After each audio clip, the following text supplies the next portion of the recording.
غزوہ موتا میں جب حضرت جعفر رضی اللہ تعالیٰ عنہ شہید ہو گئے تو اس کے بعد حضرت عبداللہ بن رواحہ رضی اللہ تعالیٰ عنہ نے جھنڈے کو علم کو اپنے ہاتھ میں لے لیا اور پھر وہ اپنے گھوڑے سے نیچے ہی اترنا چاہتے تھے، لیکن اس میں کچھ تردد محسوس ہو رہا تھا. تو بہرحال انہوں نے اپنے دل کو آمادہ کیا اور گھوڑے سے نیچے اتر آئے. اور اس وقت نیچے اترنے کے بعد انہوں نے کچھ بڑے زبردست اشعار کہے، جس کے بعد وہ شہید ہو گئے.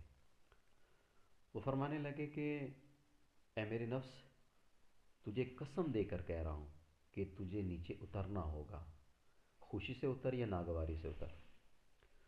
اور پھر کہنے لگے کہ اگر کافر لوگ جمع ہو گئے ہیں اور وہ لڑنے کے زور میں اونچی آوازیں نکال رہے ہیں تو بزدل مت بن. کیا ہوا؟ میں دیکھ رہا ہوں کہ تو جنت میں جانے کو پسند نہیں کر رہا ہے. اور پھر اگلا شعر پڑھا: قد طالما کنتی مطمئنہ هل انت الا نطفة فی شنہ. اور تجھے اطمینان کی زندگی گزارتے ہوئے بڑا لمبا زمانہ ہو گیا ہے، اور تم مشکیزے کے تھوڑے سے پانی کی طرح ہیں کہ نامعلوم کب ختم ہو جائے. اور پھر کہنے لگے: یا نفسی الا تقتلی تموتی. اے میرے نفس، اگر تو قتل نہیں ہوگا تو ایک نہ ایک دن تو مرنا ہی پڑے گا. ھذا حمام الموت قد سلیت. اور یہ موت کا تقدیر میں لکھا ہوا فیصلہ ہے جس میں تجھے داخل کر دیا گیا. اور پھر کہنے لگے آخر میں: وما تمنیت فقد اوتیت. تو نے جس چیز کی تمنا کی تھی وہ تمہیں دے دی گئی. ان تفعلی فعلہما ہدیت.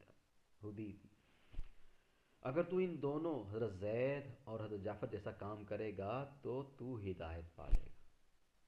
اور پھر حضرت عبداللہ بن رواحہ رضی اللہ عنہ گھوڑے سے اتر گئے اور پھر ان کے ایک چچا زاد بھائی نے ہڈی والا گوشت لا کر دیا اور ان سے کہا کہ اس کے ذریعے اپنی کمر کو مضبوط کر لو، کیونکہ تمہیں ان دنوں بہت تکلیف اور بھوک برداشت کرنی پڑ رہی ہے.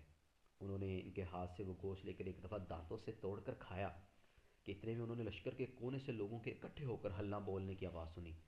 تو اپنے مخاطب کو مخاطب کر کے کہنے لگے کہ یہ لوگ تو جان کی بازی لگا رہے ہیں اور تو دنیا میں لگا ہوا ہے. پھر اپنے ہاتھ سے گوشت کا ٹکڑا پھینک دیا اور اپنی تلوار لے کر آگے بڑھے اور کافروں سے جنگ شروع کر دی، یہاں تک کہ شہید ہو گئے. یہ تھے حضرت عبداللہ بن رواحہ رضی اللہ تعالیٰ عنہ. اللہ تعالیٰ ہمیں ایسا یقین عطا